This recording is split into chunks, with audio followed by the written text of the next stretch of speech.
اگر آپ ان لوگوں میں سے ہیں کہ ابھی آپ نے اللہ کو پانے کا سفر نہیں شروع کیا تو آپ کو تو ابھی پتہ ہی نہیں ہے کہ زندگی کہتے کسے، سکون کسے کہتے ہیں، لذت کسے کہتے ہیں اور آرام کسے کہتے ہیں۔ یہ جو اللہ کو پانے کا سفر ہوتا ہے نا،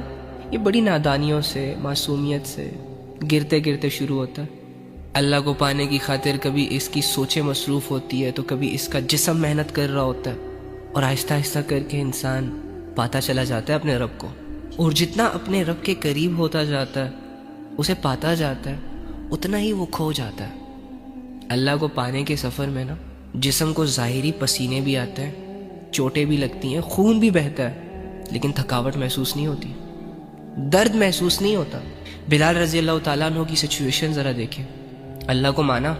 تو لوگوں نے گرم ریت پہ انہیں لٹا دیا، سینے پہ پتھر رکھ دیا، اس کی کمر کو ریت جلا رہی ہے تو اس کا سینہ پتھر کے وزن کے نیچے دبا ہوا، اور لوگ انہیں کوڑے مار رہے، زخم دے رہے،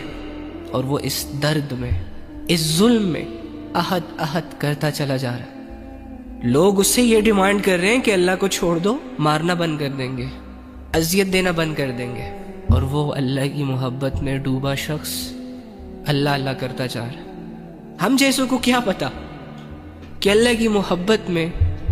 کون سی لذت پائی جاتی ہے۔ جو ان گناہوں کی گندگی میں اپنی زندگی گزار رہے ہیں، انہیں اس لذت کا کیا اندازہ۔ یہ تو وہی جانے کہ جو اللہ کے لیے صبر کر رہا ہے، برداشت کر رہا ہے، اس سے ملنے کے انتظار میں۔ میں اور آپ اس دنیا کی لذتوں میں انوالو، اس دنیا کو بنانے اور حاصل کرنے کے چکروں میں گم غائب۔ ہمیں کیا پتا کہ رب سے ملنے کے انتظار میں جو سکون انسان کو گھیرتا ہے، اس سکون کا کیا اثر ہوتا ہوگا، اور جب ان کا انتظار ختم ہوتا ہے، جب اللہ کی طرف ان کو لے جایا جاتا ہے، تو ان کی خوشی کا کیا عالم ہوگا،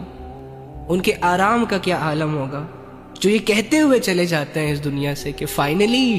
اللہ سے ملنے کا دن آیا۔ ہم تو جینا چاہتے ہیں، ہمیں تو اگر 200 سال بھی نہ مارا جائے تو ہم خوش ہیں، کیونکہ ہمارے دلوں میں تو اللہ سے ملنے کا یقین، اللہ سے بات کرنے کا یقین، اللہ کو دیکھنے کا شوق، اس دنیا کی بدولت، ان گناہوں کی وجہ سے ہمارے دلوں میں رہا ہی نہیں۔ تو ہمیں کیا لینا دینا ان چیزوں سے، ہمیں کیا لینا دینا اللہ کی ملاقات سے۔ بس ایک بات ہے، سنتے رہتے ہیں، سن کے اچھی لگتی ہے، امیجن کرنے کے لیے، یقین کرنے کے لیے دنیا میں اور بھی بہت کچھ ہے۔ تو وہ لوگ یہ کہتے ہوئے جاتے ہیں کہ فائنلی اب اللہ تعالیٰ ہمیں ہمارے صبر کا بدلہ دے گا، ہمارے جسم اور ہماری روحیں جو برداشت کر کر کے، ظلم سہ کے تھک چکی تھیں، اب اللہ تعالیٰ ان ساری تھکاوٹوں کو